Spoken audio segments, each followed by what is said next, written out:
ఇంతకంటే తగ్గించాల్సిందే తప్పించి ఎవరు చేయలేరు. సంక్షేమాన్ని కాదు అనుకుంటే కుదరదు.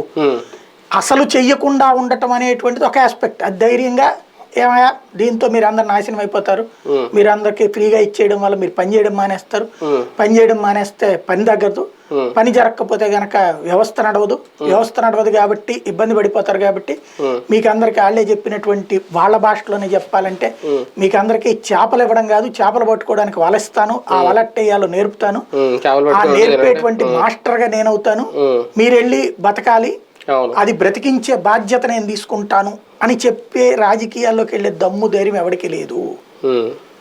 అది మోడీకి ఒక్కడికే ఉంది. మోడీ దగ్గర నుంచి ఇచ్చే ఉచితాలు వెరీ రేర్. ఓన్లీ బియ్యానికి సంబంధించి అది కూడా ఇప్పుడు ఇస్తున్నాడు. అది కూడా ఎట్లా భారీ సంపాదన వచ్చాక ఈ సెక్షన్ ఆఫ్ పీపుల్కే ఇస్తున్నాడు. మిగతా వాటిలో అతను ఏమిస్తాడు? రైతుకు 6,000 ఇస్తాడు, రైతుకి తలా ఎకరానికి 25,000 ఇయ్యట్లా అక్కడ. కాబట్టి అతని దగ్గర నీకు కావలసినటువంటి మినిమం రిక్వైర్మెంట్ ఇచ్చి తిండికి ఇబ్బంది పడకుండా బియ్యం ఇస్తున్నాడు అంతే.